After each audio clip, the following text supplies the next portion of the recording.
veio o texto áureo que diz: mas depois do segundo véu estava o tabernáculo que se chama o Santo dos Santos, Hebreus 9:3. Então veja aí, depois do segundo véu, está falando da parte coberta, tá? Então o lugar santíssimo, ou Santo dos Santos. Verdade prática: pelo sangue de Jesus Cristo, o véu da separação foi rasgado.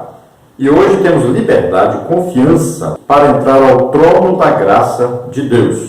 Então, no dia que Jesus morreu, não havia mais o tabernáculo, lembre-se disso, havia o templo em Jerusalém, já era o templo que foi restaurado por Herodes, é o templo de Zorobabel, não era o templo de Salomão mais também. Então, foi restaurado por Herodes. Esse templo aí, então lá tinha o Santo dos Santos, ou Santíssimo, tinha lá então o véu que separava o Santíssimo do lugar santo. Então esse véu foi rasgado naquele dia. Quando Jesus morreu, o véu foi rasgado de cima a baixo. Deus rasgou esse véu, mostrando que o caminho para Deus estava aberto. Então não havia mais a necessidade de sacrifícios, de bodes, ovelhas, porque não foram suficientes para perdoar pecado, para transformar a vida do pecador. Não foram suficientes para colocar dentro do pecador a presença de Deus. Então a pessoa ia lá, mas voltava a pecar, e o sacrifício não era perfeito, então ele nunca foi realmente restaurado totalmente, nunca foi o quê? Nascido de novo. E tinha que ser nascido de novo para entrar no reino de Deus. Tinha que aceitar Jesus como Senhor e Salvador para receber o Espírito Santo. Nascer de novo só nasce o quê? Da palavra e do Espírito. Então, ouvindo a mensagem do Evangelho e recebendo o Espírito Santo. Ninguém é filho de Deus sem ter o Espírito Santo morando nele. Como é que Deus sabe quem é filho e quem não é? Tem o Espírito Santo. Quem não tem, não é filho de Deus. E Jesus disse: Nicodemos, é necessário nascer de novo. Se você não nascer de novo, não entra no reino de Deus. Então, para nascer de novo, temos que acreditar. Jesus morreu por nós, levou sobre ele nossos pecados, doenças, enfermidades, maldições, tudo que não prestava. Levou sobre ele, morreu em nosso lugar. Mas não só isso, temos que acreditar que ele morreu, mas que ele ressuscitou. O apóstolo Paulo fala em 1 Coríntios 15. Não adianta só acreditar que ele morreu por nós. Temos que acreditar que ele morreu, mas que ele ressuscitou. Então temos que acreditar em Deus, mas também temos que acreditar no seu poder. Então o sangue de Jesus teve que ser derramado por nós. Ele deu a vida por nós. Ele nos comprou com esse sangue e ele nos purificou com esse sangue. A leitura bíblica em classe está em Êxodo 26, 31 a 35, Hebreus 9, de 1 a 5, Mateus 27, 51. Vamos ler. Depois farás um véu de pano azul e púrpura e carmesim e linho fino torcido, com querubins de obra-prima se fará. E o porás sobre 4 colunas de madeira de cetim, cobertas de ouro, sobre 4 bases de prata. Seus colchetes serão de ouro. Pendurarás o véu debaixo dos colchetes, e meterás a arca do testemunho ali dentro do véu. E este véu fará separação entre o santuário e o lugar santíssimo. E porás a coberta do propiciatório sobre a arca do testemunho no lugar santíssimo. E a mesa porás fora do véu, e o castiçal defronte da mesa, ao lado do tabernáculo, para o sul, e a mesa porás à banda do norte. Agora Hebreus 9, de 1 a 5 diz: ora, também o primeiro tinha ordenanças de culto divino e um santuário terrestre, porque um tabernáculo estava preparado, o primeiro em que havia o candeeiro, e a mesa e os pães da proposição, ao que se chama o santuário. Mas depois do segundo véu estava o tabernáculo que se chama o Santo dos Santos, que tinha o incensário de ouro e a arca do concerto, coberta de ouro todo em redor, em que estavam vasos de ouro que continham maná e a vara de Arão que tinha florescido e as tábuas do concerto. E sobre a arca os querubins da glória que faziam sombra no propiciatório, das quais coisas não falaremos agora particularmente. Mateus 27, 51 diz: e eis que o véu do templo se rasgou em dois, de alto a baixo, e tremeu a terra, e fenderam-se as pedras. Então, enquanto estamos lembrando, devemos também lembrar os irmãos que, quando em Hebreus diz que o incensário estava depois do véu, lá onde ficava a arca da aliança, Isso acontecia só um dia por ano, só no dia da expiação, porque o sumo sacerdote pegava incenso no altar de incenso para fazer bastante fumaça. E lá dentro ele balançava esse incensário, ele tinha que levar o incensário ficava ali com a fumaça saindo enquanto ele oferecia ali o sangue. Por que isso? Porque Deus poderia vê-lo, mas ele não poderia ver Deus, senão ele morreria. Então ele fazia bastante fumaça. Essa fumaça de incenso sempre significa o quê? As orações, tanto lá no altar, né, de incenso tinha o incenso, como nos pães, em cima dos pães da proposição, tinha incenso, e no incensário que era levado para o Santo dos Santos, tinha incenso. Olha, ele precisa de oração todo o tempo. Lá nos pães da proposição, incenso, por quê? Porque você vai ler e estudar a palavra de Deus, mas você precisa orar para entendê-la, porque ela é revelada pelo Espírito Santo, que está representado no candelabro, né, o azeite do candelabro. Então o Espírito Santo é que vai revelar quem? Jesus. É que vai iluminar também o que? A palavra de Deus, para nós entendermos, né, a revelação da palavra de Deus. Então, com oração, depois de um altar de incenso, e ali, cheiro suave a Deus, oração, olha só. E para entrar no Santo dos Santos, muita oração, fazendo fumaça ali. Olha aí, sempre com oração. Tudo era feito com oração. Tudo tem que ser regado pela oração. Então, o sacerdote levava o incensário neste dia lá para dentro do Santo dos Santos. Então, fora desse dia, o incensário ficava perto do altar de incenso, tá? Ele só era usado aí no dia da expiação para ir lá dentro. Agora, não vá pensar que não havia incensário para todos os sacerdotes. Havia. Todos usavam incensário. Até fora do tabernáculo se usava incensário. Até nas casas se usava. Agora, esse incensário aí de ouro era uso exclusivo do sumo sacerdote no dia da expiação. E este incenso que era usado aí, é um incenso especial, não era o que as pessoas usavam nas suas casas. Se alguém usasse o mesmo tipo de incenso nas suas casas, morreria por causa disso. E olha que Nadab e Abiú morreram porque estavam o quê? Com incensário na mão, eles pegaram fogo feito por homens. Não foi o fogo de Deus que havia descido no altar de holocausto no dia da inauguração do tabernáculo, e que era mantido esse fogo. Então eles pegaram o fogo que estranho, colocaram no incensário.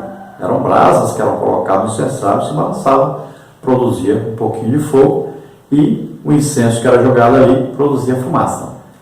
Então naquele dia, o que eles estavam fazendo? Eles estavam oferecendo incenso lá no altar de incenso. Só que eles pegaram fogo, não no altar de holocausto, pegaram em outra parte. Então era fogo estranho, por isso morreu. Deus não aceita isso. O fogo tem que ser de Deus. Tem muita gente querendo fabricar fogo aí. Vemos aí vários cultos onde as pessoas estão querendo fabricar a presença de Deus. É isso que significa. E é uma presença falsa, não é a presença de Deus. Então, as pessoas estão buscando o quê? Emocionalismo. Estão buscando que as pessoas chorem e tal, se emocionem, mas não existe ali fogo de Deus. É apenas o quê? Um teatro, uma representação. As pessoas, elas buscam tocar nos sentimentos das pessoas e não no espírito. Então nós somos espirituais. Nós temos que ter a presença de Deus em nossa vida e ver a manifestação de Deus e não homens. Não é a manifestação de homens que nós buscamos. Não é a presença de homens. Então as pessoas fazem as coisas e chamam pessoas famosas. Por quê? É a pessoa que vai aparecer, não é Deus. Existe o quê? Uma emoção por aquilo que a pessoa falou ou fez, mas não por Deus estar ali. Nós estamos fazendo tudo errado. É fogo estranho. Então busquemos a presença de Deus. Agora, para se ter a presença de Deus, por que as pessoas não querem? Porque tem um custo, né? exige que oração, muita oração, estudo da palavra de Deus, e exige jejum. E aí, para fazer tudo isso, ninguém quer. Então chama, importa uma pessoa, né? E a pessoa substitui o fogo de Deus pelo fogo estranho, o fogo dela mesma. Então você presta atenção aí, nesse Mateus 27, 51, que o véu foi rasgado de alto a baixo, e depois que o véu foi rasgado, houve, olha aí, tremeu a terra e fenderam-se as pedras. Não foi a terra tremeu para o véu abrir. O véu abriu e devido à força de Deus abrindo o véu é que houve depois o tremor de terra. Nesta lição nós teremos os seguintes tópicos e subtópicos. Tópico 1, o véu do lugar santíssimo. Subtópico 1, o véu como barreira ao livre acesso à presença de Deus. Subtópico 2, o véu tinha um bordado especial com a figura de querubins. Subtópico 3, o véu e o trançado de seus fios. Tópico 2, o propósito do véu interior. Subtópico 1, o véu era um símbolo da presença de Deus no lugar santíssimo. Subtópico 2, o véu um impeditivo ao acesso à presença de Deus. Subtópico 3, o véu indicava o caminho à presença de Deus. Tópico 3, como era o lugar santíssimo? Subtópico 1, o lugar santíssimo tinha um formato quadrangular. Subtópico 2, o lugar continha apenas um mobiliário. Subtópico 3, o que podemos aprender por trono de Deus e a importância do lugar santo. Então tudo isso estudaremos nessa lição e na próxima lição vamos estudar a Arca da Aliança. Então vamos ver a introdução. A introdução da lição diz o seguinte: o lugar santíssimo era o local mais reservado do tabernáculo. Ele representava a plenitude da presença de Deus que habitava entre o povo de Israel. Por isso, nesta lição, estudaremos a posição do véu no lugar santíssimo, o propósito desse véu e a dimensão do lugar santíssimo, bem como a sua relação com a obra expiatória de nosso Senhor e Salvador Jesus Cristo. De fato, é uma lição que edificará a nossa vida. Então vamos ao estudo aí do lugar chamado lugar santíssimo, ou Santo dos Santos. Este lugar representa então a presença de Deus. Deus diz: ali falarei contigo, ali estarei contigo. Então ali Deus se manifestava dizendo: eu aceitei o culto, eu me agradei do culto. Então ali Deus diz para o povo que Ele está no meio do povo. A sua presença está ali. Lembrando que só o sumo sacerdote podia entrar ali um dia só por ano. Tópico 1, o véu do lugar santíssimo. Então nós vamos ver aí. Subtópico 1, o véu como barreira ao livre acesso à presença de Deus. Subtópico 2, o véu tinha um bordado especial com a figura dos querubins. Subtópico 3, o véu e o trançado de seus filhos. Subtópico 1, o véu como barreira ao livre acesso à presença de Deus. O véu era uma cortina feita de linho fino branco, entretecido com fios de cores azul, púrpura e carmesim. O propósito desse véu era separar o lugar santíssimo, no qual estava a Arca da Aliança, Êxodo 26, 33, do lugar santo. No lugar santíssimo só podia entrar o sumo sacerdote somente uma vez ao ano, no dia da expiação. O israelita comum não podia entrar nesse lugar, o que demonstra que o véu era uma barreira para o homem comum. A narrativa bíblica revela o significado especial do ato de quando Jesus estava na cruz, expiando o nosso pecado. Ele ministrou intercessoriamente por nós por meio de seu sangue no lugar santíssimo, rasgando o véu da separação. A ministração de Cristo foi em favor de todo mundo e não apenas por uma parcela especial ou étnica da humanidade. Hebreus 9, 11, 14 e João 3, 16. Então o véu era confeccionado de linho fino, branco, né? Aí tinha púrpura, que era aquela cor violeta, tinha o que? Vermelho, né? Tinha azul. Olha, então essas 4 cores é que tinha aquele véu ali. Lembre-se que esse véu então tinha um desenho ali, né, dos querubins, indicando que presença de Deus, indicando que era uma coisa santíssima, e fazia separação entre o lugar santo e o santíssimo. Tinha que ser separado por quê? Porque lá dentro só entrava o sumo sacerdote, na outra parte entravam os sacerdotes. Então, assim como a porta lá fora, aquele primeiro véu, separava o povo de Deus, o povo não podia entrar, não podia ter acesso. Então ali é uma separação, é a primeira separação. A segunda separação, aquele segundo véu, que do tabernáculo, estou falando em geral, então esse segundo véu do tabernáculo em geral, separava o quê? Separava os sacrifícios diários, obrigatórios, que eram feitos ali dentro, daqueles sacrifícios que eram feitos lá fora. Olha bem, no altar do holocausto, tinha que se fazer o quê? Todos os sacrifícios ali, normais pelo povo. O povo ia lá fora, num tribunal, ali se decidia o que tinha que fazer. Por exemplo, lepra. Tinha lepra na minha casa, ou tem lepra no tecido da roupa, ou tem lepra só na parede, lepra na pessoa. Então, ali ia ser decidido e um sacrifício seria oferecido. Tinha até sacrifício por ciúmes. Marido com ciúme se fazia sacrifício. Veja só. Aí, se houvesse adultério, se houvesse mentira, se houvesse um negócio mal feito, um prejuízo para alguém, um boi que chifrava alguém, tudo era julgado ali e havia uns sacrifícios a serem oferecidos. Então, tinha pecado por ignorância, tinha pecado que era de blasfêmia. Então, eram julgados e lá se ofereciam sacrifícios naquele altar. Holocausto, então, iam ser executados esses sacrifícios todo dia, o dia inteiro, todo dia tinha. Agora, lá dentro, por exemplo, se um sacerdote pecasse, o sacrifício dele tinha que ser lá dentro, no lugar santo. Não podia ser lá fora. Já era diferente. Olha só, tem todo um significado. E aqueles sacrifícios obrigatórios que Deus exigiu, também lá dentro, tinham que ser feitos lá dentro, tem que levar o sangue lá dentro. Não matava animal lá dentro não, viu? Não vai pensar isso não. Levava o sangue do animal lá dentro. Tem gente que acha que levava o animal lá dentro e matava o animal lá dentro do lugar santo. Não, era lá fora. Era o sangue que ia lá para dentro. O sacerdote levava o sangue, tá? Não vai pensar isso que matava o animal lá dentro do lugar santo não, tá?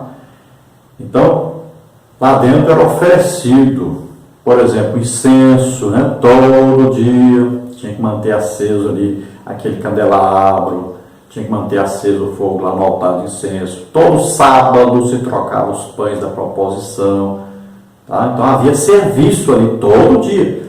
Você vai ver que à noite, lá o altar lá fora também tinha que ser alimentado para não se apagar. O fogo arderá continuamente sobre o altar e não se apagará. Então, tinham vários sacrifícios que eram obrigatórios. Todo dia tinha que se fazer. Agora, tinham sacrifícios pelo povo também. Então, existem coisas completamente diferentes. E existe também o quê? A purificação do santuário, que tinha que ser feita também.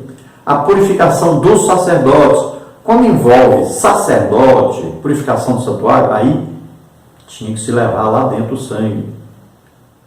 Então, olha só, existem muitas diferenças entre aí os vários sacrifícios e onde deveriam ser feitos.